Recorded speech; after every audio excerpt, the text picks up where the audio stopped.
Hello again, this is Jamie with Windermere, showing you video 3.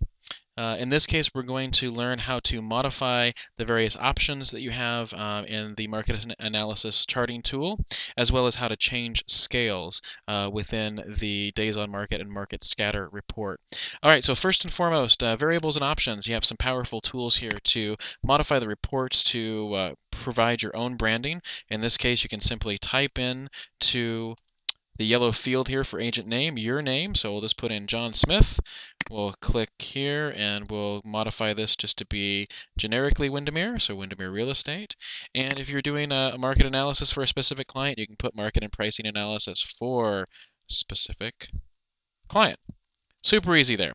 Now, the end date and the start date of the CMA show up in the pond.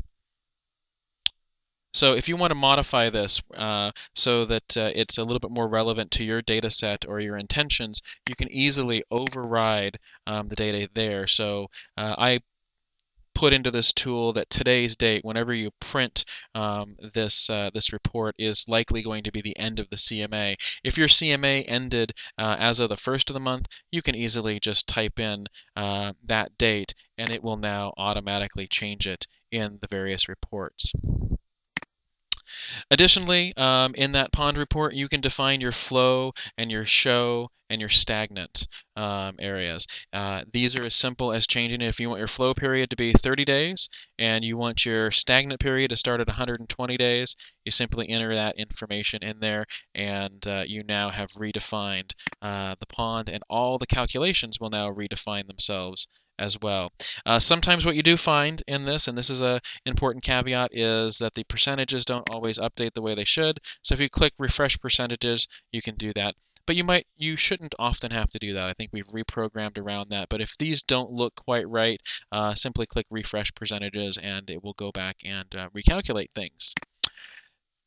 The next set of variables that you have the option of changing is the price range for charts. Now the price range for charts show up in the days on market and the market scatter. And this is where you can eliminate a lot of the extra white space from the top of a chart.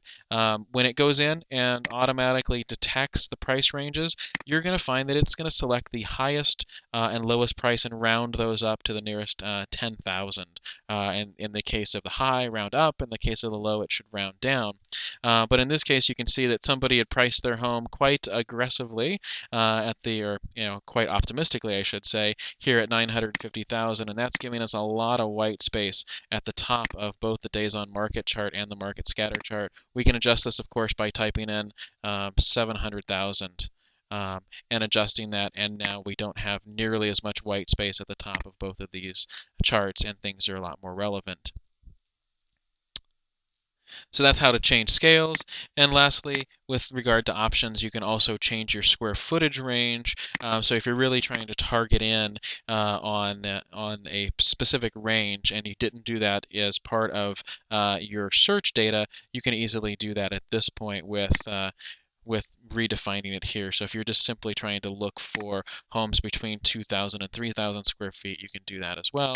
And last but not least, if you've got the outlier here, like the home that's been on the market for 490 days, it's making your days on market chart look pretty wompy, you can easily go out and change that to maybe 365 days and remove the outliers there. So you just go back to your days on market chart, and now it looks a little bit better. If you want to tighten it up further, of course, you can even make anything over 180 days an outlier in the report, and it'll automatically change that days on market report as well, just providing a little bit of a better scale for it.